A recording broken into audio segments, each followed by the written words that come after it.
तो शुरू करते हैं। पहला क्वेश्चन आपके स्क्रीन पर है। क्वेश्चन है कि दीवान ए कोही के रूप में विख्यात कृषि विभाग किसके द्वारा बनाया गया था। ये question SSC, CAPFs, CPO, SI, ASI, Delhi police परीक्षा में पूछा गया था। सबसे पहले ये जानिए कि इसको बनाया गया था कृषि के पैदावार में सुधार करने के लिए। ये बनाया गया था मोहम्मद बिन तुगलक के द्वारा। ये जो दोआब क्षेत्र था वहां पे इसको लागू किया गया। दोआब उसको कहते हैं जो भाग दो नदियों के बीच से घिरा होता है। इसके अलावा आप ये भी जानिए कि मोहम्मद बिन तुगलक को हम पगला सुल्तान भी कहते हैं। पगला सुल्तान, रक्त पिचासू या फिर कई तरह के नाम है। पगला सुल्तान इसलिए क्योंकि इसने कई सारे ऐसे फैसले लिए जो कि उस समय के हिसाब से ठीक नहीं थे। जैसे इसने तांबे के सिक्के चलाए, अपनी राजधानी को देवगिरी से दौलताबाद ले गया, बाद में उसे कैंसिल भी किया। यही सारे कारण हैं। ये था तुगलक वंश का। अगर आप तुगलक वंश को देखेंगे तो 1351 से लेकर 1414 तक ये लोग रूल करते हैं। अगला है कि दिल्ली का पहला मुस्लिम शासक कौन था। सही उत्तर है कुतुबुद्दीन। यहाँ पे आपका जो सही उत्तर होगा ये होगा कुतुबुद्दीन ऐबक। कुतुबुद्दीन ऐबक की हम बात करें तो ये मोहम्मद गोरी का गुलाम था और ये राजा बना था भारत में 1206 में। हालांकि इसकी मृत्यु हो गई 1210 में। तो ये था कुतुबुद्दीन ऐबक जो कि दिल्ली का पहला मुस्लिम शासक था। इससे पहले आप देखेंगे कि मोहम्मद गोरी भी आया था, लेकिन मोहम्मद गोरी यहाँ पे शासन नहीं किया। ये डिफरेंस है। मोहम्मद गोरी यहाँ पे पूछा है शासक, तो मोहम्मद गोरी जब यहाँ पे आया तो इसने 2 युद्ध लड़े, बड़े बड़े। वैसे तो कई युद्ध लड़े लेकिन बड़े बड़े युद्ध हैं। तराइन का पहला युद्ध 1191, तराइन का दूसरा युद्ध 1192। 1191 में ये युद्ध हुआ मोहम्मद गोरी और पृथ्वीराज चौहान के बीच, जिसमें पृथ्वीराज चौहान विजयी हुए और इन्होंने मोहम्मद गोरी को जीवन दान दिया। बदले में अगले साल ये फिर चढ़ाई किया और पृथ्वीराज चौहान को मार दिया। इसके अलावा आप देखेंगे कि पृथ्वीराज चौहान के हारने के कई सारे कारण थे। एक जो राजा था हिंदू, उसका नाम था जयचंद। इस जयचंद राजा ने भी मोहम्मद गोरी का साथ दिया, जिसके कारण पृथ्वीराज चौहान कमजोर हो गए और इन्हें हरा दिया गया। वैसे जयचंद को भी मोहम्मद गोरी ने बाद में हराया और ये था चंदावर का युद्ध। चंदावर का युद्ध होता है 1194 में। तो ये सारे फैक्ट हैं जो आपको पता होना चाहिए। अगला है कि तालीकोटा के युद्ध के समय विजयनगर साम्राज्य में कौन से राजवंश का राज था। तालीकोटा का युद्ध कब हुआ था, पहले तो आप ये जानिए। तालीकोटा का युद्ध हुआ था 1565 में। ये विजयनगर को जब विजयनगर खत्म हुआ, इसी युद्ध के साथ साथ विजयनगर आप देखेंगे कि 1336 में बना था। हरिहर और बुक्का नामक 2 भाइयों ने बनाया था। ये जो तालीकोटा का युद्ध हुआ था, ये विजयनगर और दक्कन, जो दक्कन साम्राज्य था और विजयनगर, इन लोगों के बीच में लड़ा गया था। जो यहाँ पे एक तुलुआ वंश था और विजयनगर के शासक थे। तो यहाँ पे पूछा गया था कि उस समय कौन राजा था। ये था तुलुआ वंश के। विजयनगर शहर और किस नाम से जाना जाता है। विजयनगर शहर को और किस नाम से जाना जाता है, ये क्वेश्चन है चौथा। तो बताइए, आपके पास 2 सेकंड होगा। और अगर अभी तक आपने इसको लाइक नहीं किया है तो लाइक करिए और इसे शेयर भी करिए ताकि और भी लोग जुड़ जाएं अभी। और जुड़ेंगे तभी आपको टेस्ट देने में अच्छा भी लगेगा। आपको पता चलेगा कि औरों के मुकाबले आपकी तैयारी कितनी है। ये सारे क्वेश्चन प्रीवियस ईयर हैं और आपके किसी भी एग्जाम में रिपीट हो सकते हैं। सही उत्तर है हम्पी। विजयनगर का अगर आप अर्थ देखेंगे तो विजयनगर का मतलब होता है विजय, मतलब कि जीत का शहर। और विजयनगर साम्राज्य की यह राजधानी हुआ करता था। यह दक्षिण भारत में फैला हुआ है और यह कर्नाटक के बेल्लारी जिले में है। आधुनिक गांव जो हम्पी है ये वहां पे रहता था। अगला है कि किस सुल्तान ने अपनी राजधानी को दिल्ली से दौलताबाद में बदला था। ये क्वेश्चन हम आपको बता चुके हैं अभी इसी वीडियो में। वैसे अगर आप हमारी प्रीवियस वीडियो को देखे हैं तो वहां पर भी हम कई बार बताए हैं। ये था मोहम्मद बिन तुगलक, जिसको हम पगला सुल्तान कहते हैं। ये अपनी राजधानी दिल्ली से दौलताबाद ले गया। दिल्ली नहीं, वैसे ये देवगिरी था। देखिए, इसके ले जाने के पीछे कारण अच्छा था लेकिन वो सफल नहीं हुआ।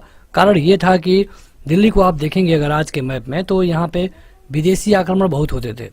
यूरोप के, यूनानी, ये विदेशी आक्रमण बहुत ज़्यादा होते थे। उन्हीं विदेशी आक्रमणों से बचने के लिए ये सोचा कि अगर हम भारत के बीचों बीच चले जाएंगे तो विदेशी आक्रमण में जो राजा हैं डायरेक्ट हमारे यहाँ नहीं पहुँचेंगे। जब तक पहुँचेंगे तब तक हम युद्ध के लिए तैयार हो जाएंगे। लेकिन जब ये दौलताबाद गया तो वहाँ पे सूखा पड़ गया और काफ़ी सारे लोग मर गए। फिर से इसे दिल्ली लाना पड़ा। तो ये सारी कहानी है। ये सही उत्तर होगा आपका मोहम्मद बिन तुगलक। निम्नलिखित तुगलकी राजवंश के किस सुल्तान ने चांदी के सिक्के के स्थान पे तांबे का सिक्के चलाया? देखिए यही क्वेश्चन है, सेम क्वेश्चन। तो आप अगर एक क्वेश्चन को अच्छे से समझ लेंगे तो आपके कई सारे क्वेश्चन आसानी से हल हो जाएंगे। देखिए ऐसे सीजीएल में क्वेश्चन पूछा था 2016 में। बस जो क्वेश्चन पूछे जाते हैं ना उन्हीं से थोड़े बदल बदल के क्वेश्चन बनाए जाते हैं।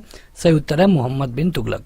मोहम्मद बिन तुगलक क्या किया कि देखा कि उस समय सभी लोग चांदी के सिक्के लेके बाजार में जा रहे हैं, और होता क्या था उस समय कि चांदी के सिक्के पे कोई मार्किंग नहीं होती थी। अगर इतना बड़ा चांदी का सिक्का है तो इसमें हम 2 किलो आलू पा गए, अगर इससे 2 गुना होगा तो इसमें हम लगभग 4 किलो आलू पा जाएंगे, लगभग इससे 4 गुना होगा तो हम लगभग 8 किलो आलू पा जाएंगे। कुछ नहीं लिखा था, जैसे कि आप देखते हैं आज के नोट पे कि नोट वैसे ही है लेकिन इस पे लिखा है 50 तो ये 50 रुपया है, और इस पे लिखा है 20 तो ये 20 रुपया है। नोट सेम है, पेपर लगभग सेम है, बस लिखने से वैल्यू बदल गया। उस समय ऐसा कुछ नहीं था, अगर ये चांदी इतना है और इसके 2 गुना है तब आपको 2 गुना मिलेगा, ये लगभग था उस समय। अब इसने इसको खत्म करने के लिए तांबे के सिक्के चलाए। पहले इसने क्या किया कि कहा कि सभी लोग जिनके पास चांदी है राजघराने में जमा करे, और उनके बदले में जो जितनी चांदी जमा करेगा उनके बदले में उनको हम तांबे के सिक्के देंगे। तांबे के सिक्के क्या होते थे? ये हो गया तांबा का सिक्का, ये भी हो गया तांबा का सिक्का, सेम एक ही जैसा। अब उस समय इस पे राजघराने की मुहर लगती थी, और ये हो गया, अगर इस पे लिख दिया गया मान लीजिए आज के 10 रुपए, इस पे लिख दिया गया आज के जैसे 100 रुपए, तो लगभग बाहर में लंबाई में एक ही जैसे होते थे। लेकिन इस पे 10 लिखा है तो इसकी वैल्यू 10 होगी, इस पे 100 लिखा है तो इसकी वैल्यू 100 होगी।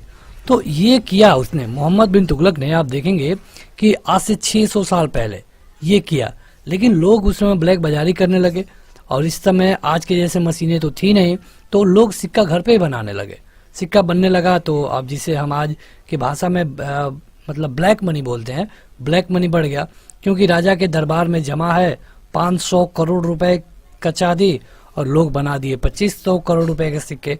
अब जब ब्लैक मनी बढ़ा तो दिक्कत हो गई तो राजा ने कहा कि नहीं ये सही नहीं हो पा रहा है, ऐसा करिए कि आप लोग चांदी के सिक्के को ले जाइए, अपना अपना चांदी तांबा जितना है आपके पास वो जमा करिए। तो जब इसने कहा कि अब ऐसा करिए आप लोग कि अपना अपना चांदी ले जाइए, आपके पास जितना तांबा का सिक्का है उसके बराबर हम चांदी देंगे। अब चूंकि राजघराने में 500 करोड़ का जमा था और यहाँ पे 2500 करोड़, जब गया तो राजघराना हो गया खाली, मतलब कि राजघराना में कोई पैसा ही नहीं बचा। ढेर सारे लोग वापस आने लगे क्योंकि जो ब्लैक मार्केटर थे वो पहले चले गए थे। तो इस तरह ये भी इनका सिस्टम फेल हो गया, इसीलिए इनको कहा जाता है पगला सुल्तान। अगला है कि खिज्र खां ने कौन से राजवंश का प्रारंभ किया था? ये आपके ऑप्शंस है। ये क्वेश्चन सीजीएल टायर 1 में पूछा गया था खिज्र खां के बारे में। सही उत्तर है सैयद। खिज्र खां सैयद वंश को शुरू किया था। क्या आप बता पाएंगे कि कब शुरू किया था? 1414 में। किसको खत्म करके? तुगलक वंश को। तुगलक वंश को। खिज्र खां के मतलब सैयद वंश के बाद कौन आते हैं? लोधी। लोधी के बाद कौन आया? लोधी के बाद मतलब कि दिल्ली सल्तनत समाप्त हो जाता है और आता है बाबर। कब? 1526 में। कौन सा युद्ध हुआ? पानीपत का पहला युद्ध। किसके किसके बीच? बाबर और इब्राहिम लोधी के बीच। तो इस तरह आप जानिए बाबर एक मुगल राजा था। अगला है कि चांदी का सिक्का टंका किसने चलाया था? आपके पास 2 सेकंड होगा। सही उत्तर है इल्तुतमिश। ये क्वेश्चन 2015 में पूछा गया था। चांदी का सिक्का जिसका नाम दिया गया था टंका, इसको चलाया गया था इल्तुतमिश के द्वारा। देखिए ये जो चांदी के सिक्के होते थे उनको टंका बोला जाता था इसके टाइम पीरियड पे, और जो तांबे के सिक्के होते थे उनको जीतल बोला जाता था। ये क्वेश्चन 1-2 बार पूछा गया है। तो इसने शुद्ध अरबी सिक्का जारी किया और ऐसा करने वाला ये भारत का पहला राजा था। अगला है कि कुतुब मीनार के पास स्थित महरौली पिलर किस रूप के कारण प्रसिद्ध है? ये कुतुब मीनार है, कुतुब मीनार, ये मिसटाइपिंग है। तो ये है उत्कृष्ट गुणवत्ता के इस्पात के कारण। अगर आप कुतुब मीनार को देखेंगे तो वहाँ पे एक महरौली पिलर दिखता है। ये प्रसिद्ध है क्योंकि यहाँ पे उसमें उत्कृष्ट गुणवत्ता के इस्पात का प्रयोग किया गया है। ये क्वेश्चन 2016 में पूछा गया था। प्रसिद्ध कवि अमीर खुसरो निम्नलिखित में से किस एक को छोड़ करके बाकी सब से समसामयिकी थे? मतलब पूछा गया है कि किसके समय वो नहीं थे। अमीर खुसरो कई लोगों के समय पे थे, लेकिन किसके समय पे नहीं थे, ये है इल्तुतमिश। इल्तुतमिश, ये क्वेश्चन सीजीएल में पूछा गया था। आगे बढ़ते हैं। अगला क्वेश्चन है कि गोल गुंबद क्या है। गोल गुंबद के बारे में आप पढ़ते हैं।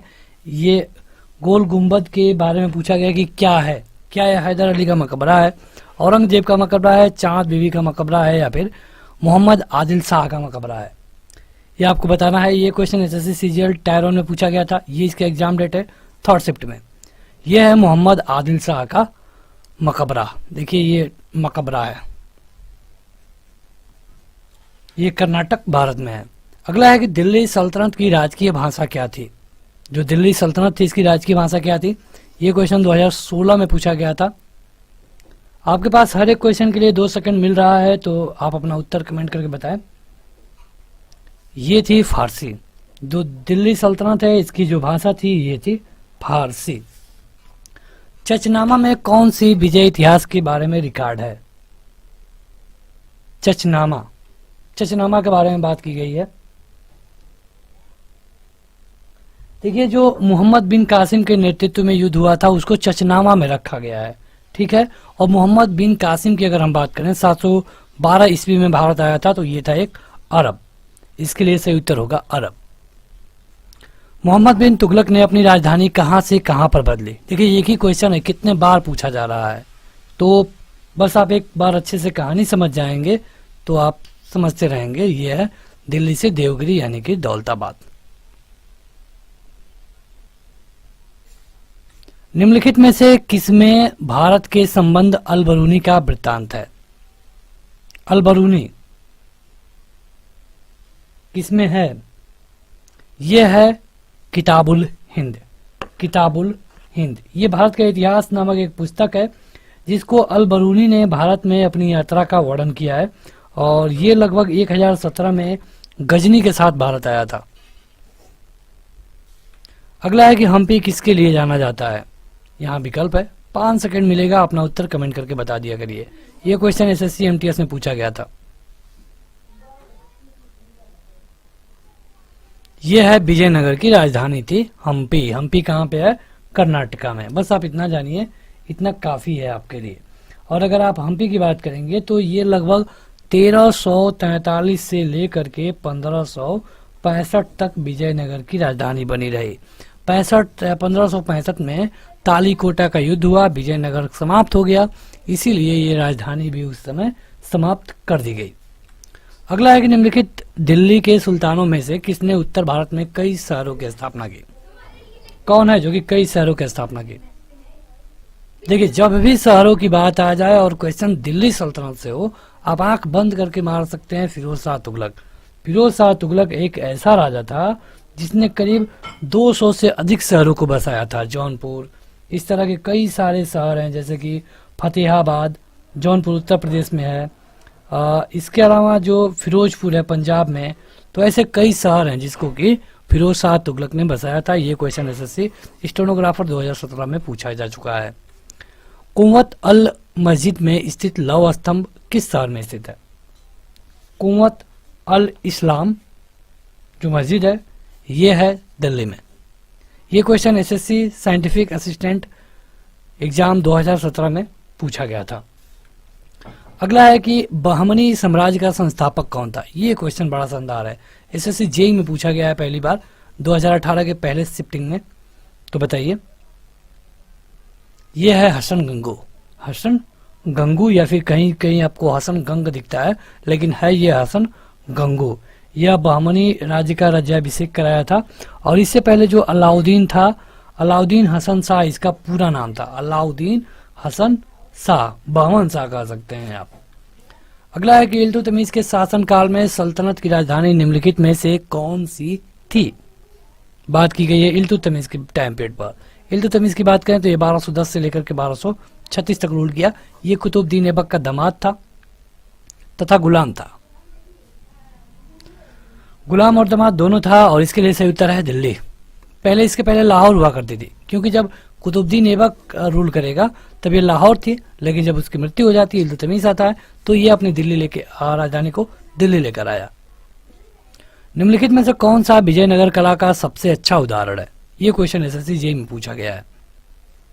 देखिए, ये जरूरी नहीं है कि ये एसएससी में पूछा गया है तो आपके स्टेट लेवल के एग्जाम में या फिर सेंट्रल लेवल के किसी अन्य एग्जाम में, रेलवे में नहीं पूछा जाएगा, कहीं पर भी पूछा जा सकता है। क्वेश्चन का इंपॉर्टेंस है क्योंकि एसएससी में पूछा गया है, इसलिए आपको जरूरी है कि अच्छे से देखना होगा। ये है हम्पी का कला, जो हम्पी में निर्माण है, ये विजयनगर कला का एक अच्छा उदाहरण है। चंगेज खां के अधीन मंगोलों ने किसके शासनकाल में भारत पर आक्रमण किया? सही उत्तर है इल्तुतमिश। अगर आप देखेंगे तो जब इल्तुतमिश का शासनकाल चल रहा था तब देश में सबसे जो बड़ा खतरा था, अगर हम भारत की बात करें तो ये था मतलब कि चंगेज खान। ये इसके साथ साथ जो मंगोल थे ये सबसे ज्यादा खतरनाक थे, और इसीलिए क्योंकि इनके हमलों से इल्तुतमिश ने पूरे भारत को बचा लिया, इसीलिए इल्तुतमिश को इतिहास में जाना भी जाता है एक अच्छे सुल्तान के रूप में। देखिए, जो ये चंगेज खान था, इससे कई सारे प्रॉब्लम थी। जब ये किसी भी राज्य पे हमला करता था तो केवल राजा सैनिक को नहीं मारता था, उनसे तो युद्ध होगा ही होगा। जहाँ पे ये एंटर किया वहाँ की प्रजा को, पब्लिक को, औरतों को ये मारने लगता था। इसीलिए इससे ज्यादा था कि ये जितने सैनिकों को नहीं मारेगा उतने पब्लिक को मार देगा। इसीलिए इल्तुतमिश इसके हमलों से बच गया और पूरे भारत को बचाया। ऐसा किया कि ये हमला कर ही नहीं पाया, तो ये बहुत इसके हमले का प्रभाव कम रहा। तो ये है इल्तुतमिश। निम्नलिखित में से कौन सा सूफी संप्रदाय सर्वाधिक रूढ़िवादी था? रूढ़िवादी, ये है नक्शबंदी। नक्शबंदी पद्धति के बारे में आपको बता दें कि यह तुर्किस्तान में विकसित हुई है, और अगर हम बात करें अकबर के समय पे, तो अकबर के समय में इसका शुरुआत हुआ।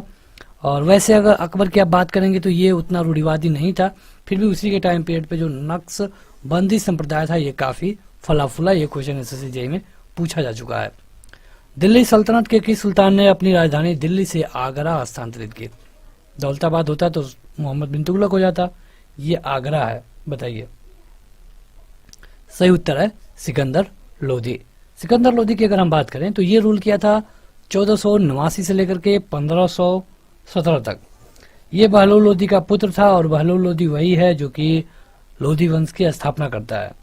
तो इसके अलावा आप ये जानिए कि आगरा में ये अपनी राजधानी को ले गया, और पश्चिमी बंगाल को भी यह जीता था।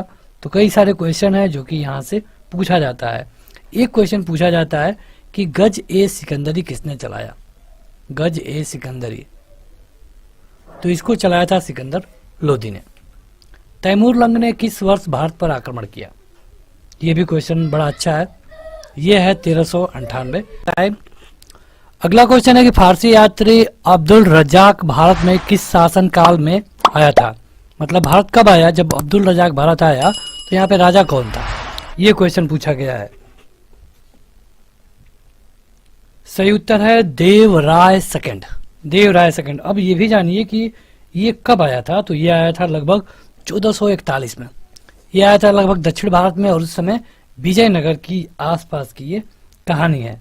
अगर आप इसके बारे में और ज्यादा जानना चाहें तो ये कमालुद्दीन अब्दुल रहमान का बेटा था।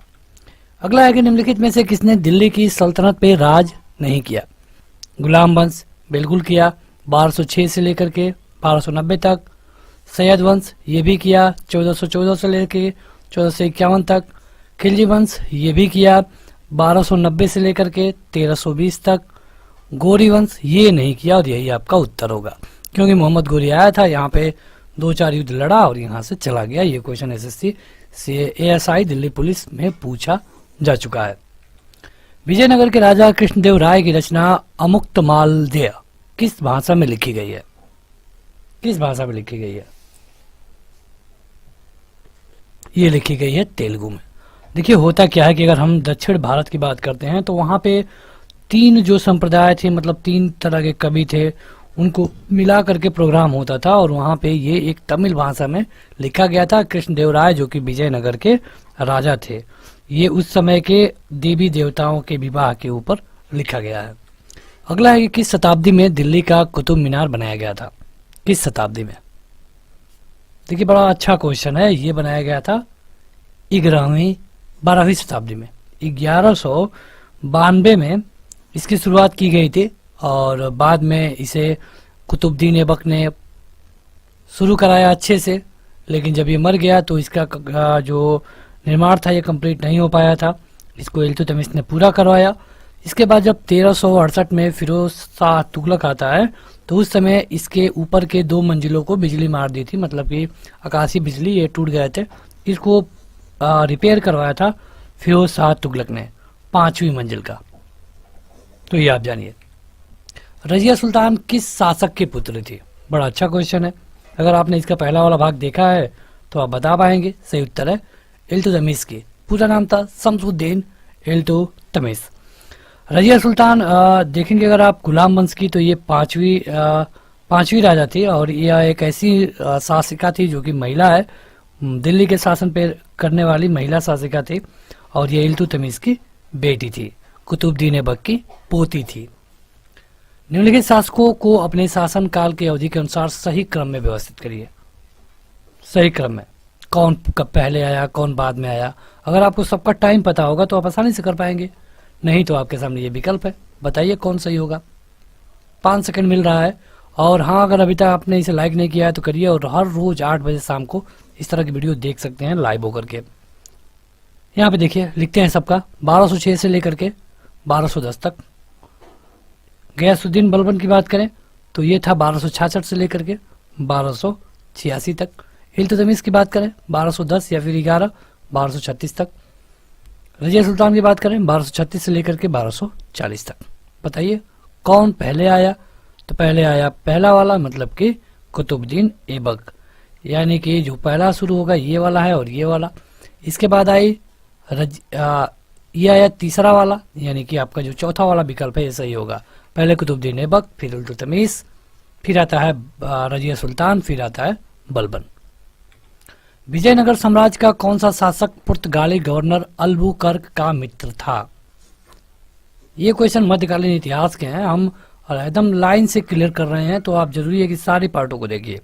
अगर आप एक भी पार्ट चुकेंगे तो आपके कम से कम 100 से 200 क्वेश्चन छूट जाएंगे। तो प्लेलिस्ट बना दी गई है, प्लेलिस्ट में जाइए आप, सामान्य ज्ञान के नाम से प्लेलिस्ट है। वैसे अगर आप एप्लीकेशन डाउनलोड कर लेंगे तो वहाँ पे आपको दिक्कत नहीं होगी, वहाँ PDF भी मिल जाएगा, वीडियो मिल जाएगी, टेस्ट दे सकते हैं। यह है कृष्णदेव राय। विजयनगर के किस शासक ने अपने साम्राज्य में पुर्तगालियों को चर्च बनाने की अनुमति दी थी? कौन सा शासक था? देखिए इनका नाम है वेंकट द्वितीय। वेंकट द्वितीय कहना ठीक नहीं है, इनका जो पूरा नाम देखे तो ये वेंकटपति राय थे। वेंकटपति राय ये इनका पूरा नाम था। ठीक है, वेंकटपति राय ये वेंकट 2 के नाम से जाने जाते हैं और पुर्तगालियों को बेल्लोर में इन्होंने चर्च बनाने की अनुमति दी थी और यही क्वेश्चन में पूछा गया था। बंगाल के विख्यात संत चैतन्य निम्न में से किस शासक के समकालीन थे? 5 सेकंड अपना उत्तर कमेंट करके बता दिया करिए। कौन शासक था जिसके समय पे चैतन्य महाप्रभु थे? ये है अलाउद्दीन हुसैन शाह। अलाउद्दीन हुसैन शाह ये बंगाल में रहते थे और ये सहिष्णुता के लिए जाने जाते थे और धार्मिक प्रचार के लिए इनको कई तरह की सुविधा इस राजा के द्वारा दी गई थी। तैमूर ने किसके शासनकाल में भारत पर आक्रमण किया? तैमूर, ये क्वेश्चन एक बार और पूछा गया है, लेकिन यह है नसीरुद्दीन महमूद शाह। तैमूर लंग था, ये 14वीं शताब्दी का एक शासक था जो कि तैमूरी वंश का था और यह 1398 में भारत पर आक्रमण किया महमूद शाह के टाइम पीरियड पे। तुगलक वंश में यह दिल्ली की सत्ता पे बैठा भी था कुछ समय के लिए, लेकिन ये जो हमला किया ये महमूद शाह के टाइम पीरियड पे किया। चित्तौड़गढ़ किला कहाँ पर है? चित्तौड़गढ़ का किला कहाँ पर है ये आपसे पूछा गया है। चित्तौड़गढ़ नाम से ही आप बता सकते हैं, यह है राजस्थान में और राजस्थान में है। राजस्थान की बात करें तो राजस्थान सबसे बड़ा स्टेट है एरिया के हिसाब से भारत का और इसको हम यूनेस्को द्वारा विश्व धरोहर की सूची में भी डाला गया है।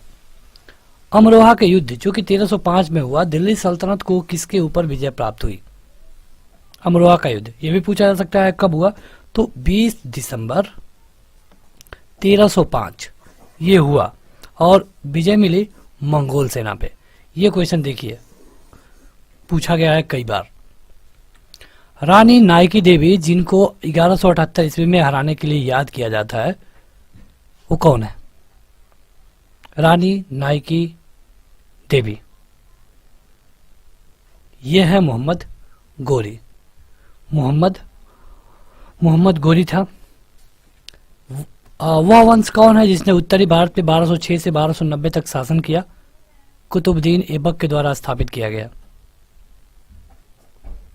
तो ये था मामलुक वंश, जिसको हम गुलाम वंश के नाम से भी जानते हैं।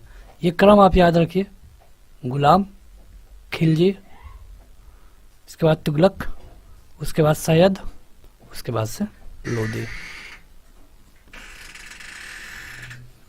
अगला है कि कल्हड़ ने पुस्तक 12वीं शताब्दी में लिखी और जिसमें कश्मीर के शासकों का कालानुक्रम है। कौन सी पुस्तक लिखी? कौन सी पुस्तक? यह है राज तरंगड़ी। अगला है कि 1026 ईस्वी में प्रसिद्ध सोमनाथ मंदिर पर हमला और लूटपाट किसने किया? कौन है जो कि हमला किया, लूटपाट किया? ये था महमूद गजनी। ये करीब 17 बार आक्रमण के लिए जाना जाता है और जब ये सोमनाथ मंदिर पे आक्रमण किया तो इसका मेन मकसद केवल लूटपाट था और कहा जाता है कि उस समय यह 20 मिलियन दिनार लूट करके ले गया। 20 मिलियन दिनार। पहला मुस्लिम शासक कौन था जिसका साम्राज्य भारत के सुदूर दक्षिण सहित लगभग संपूर्ण भारत में फैला हुआ था? कौन है? यह है आपका, बताइए कमेंट करके। यह है अलाउद्दीन खिलजी। अगला है कि भारत पर शासन करने वाला पहला मुस्लिम राजवंश कौन है? बहुत आसान क्वेश्चन है, बिल्कुल आसान क्वेश्चन है। यह है गुलाम वंश, इसको हम मामलुक वंश भी कहते हैं। 1206 से लेकर के 1290 तक। चलिए क्वेश्चन पूछ लेते हैं। बताइए खिलजी वंश ने कब से कब तक रूल किया? अगर आप ये वीडियो को शुरू से देख रहे हैं तो हम आपको कई बार बता चुके हैं। खिलजी वंश ने कब से कब तक रूल किया? केवल 30 साल रूल किया, ये आपको बता दें। जलालुद्दीन खिलजी इसकी स्थापना की, अलाउद्दीन खिलजी भी इसमें था।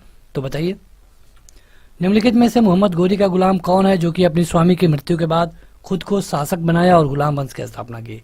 सेम वही क्वेश्चन है, बस पूछने का तरीका बदला गया है। यह है कौन? आप अपना उत्तर कमेंट कर दिया करिए। यह है कुतुबुद्दीन ऐबक। 1206 से लेकर के 1210 तक रहा, तब तक इसकी मृत्यु हो गई। बाद में जो इसका दामाद था इल्तुतमिश, शमसुद्दीन इल्तुतमिश, ये राजा बना।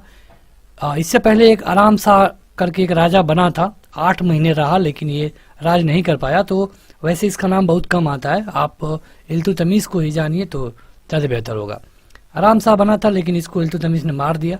इल्तुतमिश खुद आया, इसके बाद इसकी बेटी बनी रजिया सुल्तान। इसके बाद से एक दो छोटे छोटे राजा बने। उसके बाद से नसीरुद्दीन को बनाया गया जो कि बलबन का दामाद था। उसके बाद से खुद बलबन बना। बलबन के बाद बलबन का नाती बना और इसके बाद से गुलाम वंश खत्म हो जाता है। इनमें से कौन वह टाइम पीरियड है जिसके मध्य में भारतीय इतिहास में दिल्ली सल्तनत काल के नाम से जाना जाता है? इस वीडियो में भी आप कई बार दिल्ली सल्तनत सुने हैं, तो उसका क्या मतलब है? कब से कब तक? 2 सेकंड आपके पास है। सही उत्तर है 1206 से 1526 तक। 1526 में बाबर भारत आता है, मुगल वंश की स्थापना हो जाती है। तब तक 1206 में, 1526 था ये, 1206 में गुलाम वंश या फिर मामलुक वंश की शुरुआत होती है तब से और बाबर के आने तक। अगला क्वेश्चन है कि तैमूर लंग दिल्ली पर कब आक्रमण किया और तुगलक साम्राज्य को अंत के रूप में दिखाया? हालांकि आप ये जानिए कि तुगलक साम्राज्य का अंत नहीं हुआ, बस अंत करने की कोशिश की गई और ये था 1398। ये भी क्वेश्चन अभी पूछा गया था इसी वीडियो में। अलाउद्दीन खिलजी के शासनकाल में निम्नलिखित में से कौन राज्यपाल था? तो अगर अभी तक आपने इसको लाइक नहीं किया है, चैनल को सब्सक्राइब नहीं किया तो सब्सक्राइब कर लें। यह है गयासुद्दीन तुगलक। अलाउद्दीन खिलजी के समय पे ये गवर्नर था, लेकिन जब खिलजी मर जाता है तो खिलजी के बाद ये जो उसका उत्तराधिकारी था उसको मार करके और खुद राजा बन गया तुगलक वंश को बसा करके। सैयद राजवंश की स्थापना किसने की? सैयद खिज्र खान ने की सैयद राजवंश की स्थापना। क्या बता पाएंगे कब? 1414 में। ये 2019 में पूछा गया था। दिल्ली के सिंहासन पर बैठने वाली पहली और एकमात्र मुस्लिम महिला कौन थी? ये तो क्वेश्चन बिल्कुल आसान है। ये पार्ट अगर आप देख रहे हैं तभी बता पाएंगे। ये है रजिया बेगम सुल्तान, जो कि 1236 से 1240 तक रूल की। इसके अलावा आप ये भी जानिए कि इनके पिता का नाम था इल्तुतमिश। भगवान राम पर केंद्रित भक्ति आंदोलन के अग्रदूत कौन थे इनमें से? तो बताइए। ये थे रामानंद, जो कि कबीरदास के गुरु भी थे।